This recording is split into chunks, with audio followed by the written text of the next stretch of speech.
Uttar Pradesh police के द्वारा सहायक परिचालक असिस्टेंट कंडक्टर रिक्रूटमेंट 2025 के लिए नोटिफिकेशन आ चुका है। इसके अंतर्गत ऑनलाइन मोड में आवेदन मांगे जा रहे हैं। 2 जनवरी 2026 तक वैकेंसी हैं 44। वीडियो के दौरान eligibility criteria, selection process, exam pattern, syllabus, how to apply से रिलेटेड पूरी जानकारी स्टेप वाइज मिलने वाली है। तो आइए पूरा वीडियो देखें। चलिए जानते हैं संपूर्ण जानकारी। उसके लिए चलते हैं डिटेल एडवर्टाइजमेंट पर।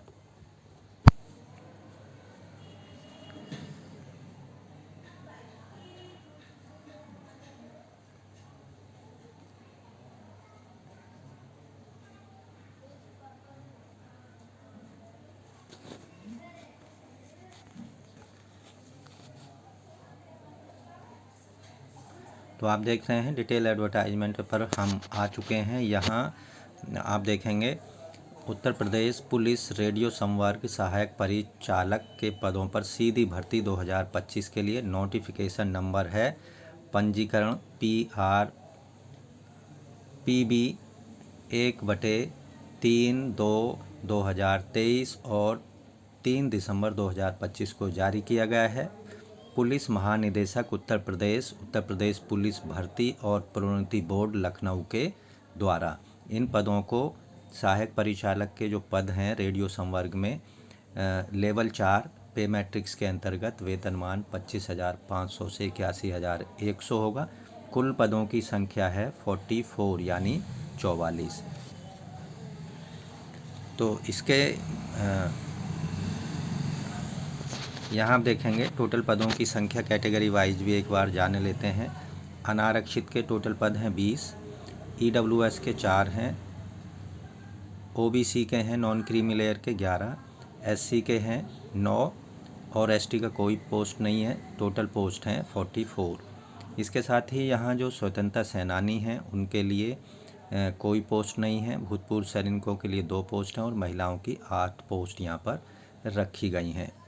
पर ये जो पदों की संख्या है ये अभी घट या बढ़ सकती है, जो कि भर्ती बोर्ड पर निर्भर करेगा। महत्वपूर्ण तिथियां यहाँ पर जाने लेते हैं। यहाँ आप देखेंगे ऑनलाइन एप्लीकेशन 3 दिसंबर से शुरू हो चुके हैं और 2 जनवरी 2026 तक अप्लाई करने की, फ़ीस पेमेंट करने की अंतिम डेट है। फ़ीस जो शुल्क जमा करने की समायोजन की तिथि है 5 जनवरी 2026 तक है। वन टाइम रजिस्ट्रेशन इसके लिए आपको करना होगा सबसे पहले। उसके बाद यहाँ आवेदन शुल्क की जानकारी बताए देते हैं। एप्लीकेशन फ़ीस जो है ऑनलाइन मोड में पेमेंट करनी होगी। Credit card, debit card, net banking या फिर UPI के द्वारा। सामान्य EWS OBC को 500 रुपये, जबकि SC ST को 400 रुपये फ़ीस पेमेंट करनी है। आवेदक की जो राष्ट्रीयता है इन पदों पर आवेदन करने के लिए आवेदक भारत का नागरिक होना चाहिए। इसके साथ ही तिब्बती रिफ्यूजी जो 1 जनवरी 1962 से पहले भारत आ चुके थे वो भी इन पदों पर आवेदन कर सकते हैं। इसके साथ नेपाली मूल के कैंडिडेट्स भी आवेदन कर पाएंगे।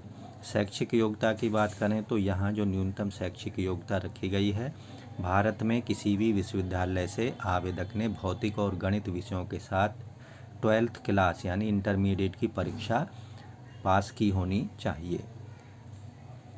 अब बात कर लेते हैं यहाँ पर ऐसे कैंडिडेट जो कि अंतिम परीक्षा यानी 12th क्लास की परीक्षा में सम्मिलित हो रहे हैं वो इन पदों पर अप्लाई नहीं कर पाएंगे। ये आपको विशेष रूप से ध्यान रखना है। जिन्होंने पहले से 12th क्लास पास की है मैथमेटिक्स और फिजिक्स सब्जेक्ट के साथ वो इन पदों पर आवेदन कर सकते हैं। चलिए अन्य जानकारी के लिए यहाँ जो अधिमानी योग्यता रखी गई है यानी डिजायरेबल कंडीशन में आवेदक ने डॉयक या नीलिट से कंप्यूटर O लेवल का प्रमाण पत्र प्राप्त किया हो या फिर प्रादेशिक सेना में 2 साल की सेवा की हो या फिर NCC का B प्रमाण पत्र आवेदक के पास हो। ऐसे इनमें से जो एक सर्टिफिकेट आवेदक के पास होगा उन सभी कैंडिडेट्स को सिलेक्शन में प्रमुखता वरीयता दी जाएगी। आयु लिमिट की बात करें यहाँ पर तो यहाँ जो आयु लिमिट रखी गई है कैटेगरी वाइज 1 जुलाई 2025 को कम से कम 18 साल होनी चाहिए कैंडिडेट्स की आयु, और अधिकतम 22 साल यहाँ पर आयु रखी गई है। यानी आवेदक का जन्म 1 जुलाई 2003 के पहले का और 1 जुलाई 2007 के बाद का नहीं होना चाहिए। SC ST को यहाँ पर जो छूट दी जाएगी अपर एज में, SC ST को 5 साल की छूट होगी, OBC को 3 साल की होगी, भूतपूर्व सैनिकों को 3 साल की होगी। वैवाहिक स्थिति, ऐसे व्यक्ति जिन्होंने एक से अधिक जीवित पत्नियां हैं जिनके, वो इन पदों पर आवेदन नहीं कर पाएंगे।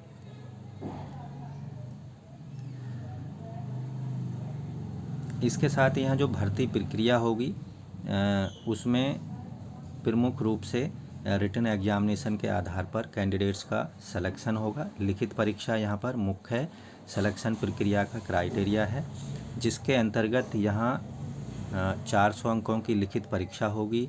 इसमें जो प्रमुख विषय शामिल किए गए हैं, 4 सेक्शन होंगे लिखित परीक्षा के अंतर्गत। इसमें सामान्य हिंदी के 40 प्रश्न होंगे 100 अंकों के, और सेक्शन 2 में सामान्य विज्ञान और सामान्य ज्ञान पर 40 प्रश्न होंगे 100 अंकों के। सेक्शन 3 में संख्यात्मक और मानसिक योग्यता परीक्षा पर 40 प्रश्न पूछे जाएंगे 40 अंकों के। सेक्शन 4 में मानसिक अभिरुचि परीक्षा और बुद्धि लब्धि परीक्षा और तार्किक परीक्षा पर 40 प्रश्न होंगे 100 अंकों के। तो इस तरह से ये परीक्षा की स्कीम है। इस परीक्षा को आप पहले से अपनी तैयारी सुनिश्चित करके चलिए। तो यहाँ हर एक सही उत्तर देने पर आपको कितने मार्क्स दिए जाएंगे? 2.5 मार्क्स, यानी 2.5 मार्क्स आपको अगर किसी प्रश्न का सही उत्तर दे देते हैं तो आपको यहाँ पर मिलेगा।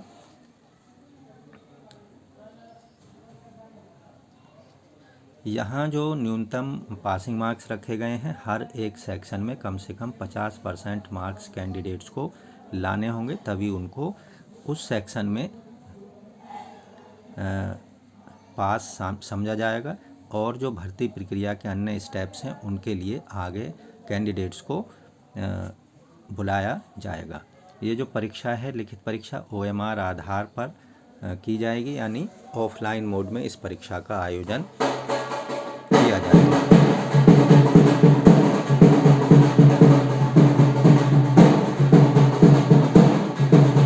परीक्षा की जो अवधि होगी, यहाँ 2 घंटे 30 मिनट की परीक्षा होगी और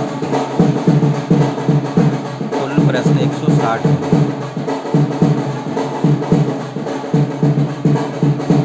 तो आप भी इन परीक्षा के लिए ज़रूरी योग्यता रखते हैं तो ऑनलाइन मोड में अंतिम तिथि से पहले अपने परीक्षा फॉर्म को जरूर सबमिट करते हैं। मिलते हैं नई जानकारी लो नई वीडियो में, तब तक के लिए धन्यवाद। अभी यहाँ आप देखेंगे हमारे यहाँ पर एक शादी का माहौल है, तो उस वजह से वीडियो को हम यहीं लास्ट कर रहे हैं।